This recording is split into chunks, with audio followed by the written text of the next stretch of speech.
മുഅ്മിനീങ്ങളെ, പരിശുദ്ധ റമളാൻ പടിവാതിൽക്കലുണ്ട്. അല്ലാഹുവിനെ ഓർക്കാൻ പ്രത്യേകമുള്ള ഒരു കാലമാണ്. അതേ, ഫുതിഹത്ത് അബ്വാബുൽ ജിനാൻ, സ്വർഗ കവാടങ്ങൾ തുറന്നു വെച്ചു തന്നിട്ടുണ്ട്. വഉല്ലിഖത്ത് അബ്വാബുൻ നിറാൻ, നരക കവാടങ്ങൾ അടച്ചു വെച്ചിട്ടുണ്ട്. വസുഫിദത്തിശ് ശയാത്തീൻ, പിശാചുക്കൾ ബന്ധിക്കപ്പെട്ടിട്ടുണ്ട്.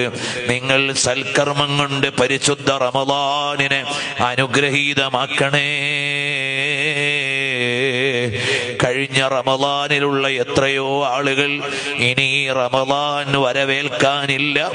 ഇപ്പൊ ഉള്ള നമ്മളിൽ എത്രയാൾ എത്തിച്ചേരുമെന്നറിയില്ല.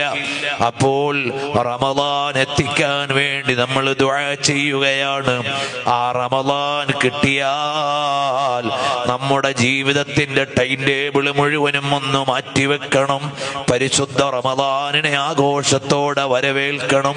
ഹൃദയത്തിൽ ഇപ്പോൾ തന്നെ സന്തോഷമുണ്ടാവണം. റമളാൻ വരികയാണല്ലോ, റമളാൻ വരികയാണല്ലോ. ആനന്ദത്തോടെ സ്വീകരിക്കണം. പരിശുദ്ധ ഖുർആൻ പാരായണം ചെയ്യണം.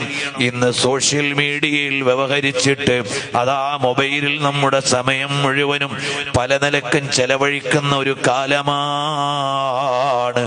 അതിൽ നിന്ന് മാറിയിട്ട് നമ്മൾ അല്ലാഹുവിന്റെ വജ്ഹിന് വേണ്ടി, അവന്റെ പ്രീതിക്ക് വേണ്ടി ഇബാദത്ത് ചെയ്ത് നല്ലവരായി നമ്മൾ ജീവിക്കണേ. റമളാൻ പാപങ്ങളെ കരിച്ച് നന്മകളെ നനച്ചു വളർത്താനുള്ള മാസമാണ്. അല്ലാഹു ജല്ല ജലാലുഹു നമുക്കെല്ലാം സൽക്കർമ്മങ്ങൾ വർദ്ധിപ്പിച്ച് റമളാനിനെ വരവേറ്റ് വിജയികളാവാൻ അല്ലാഹു നമുക്ക് തൗഫീഖ് നൽകട്ടെ.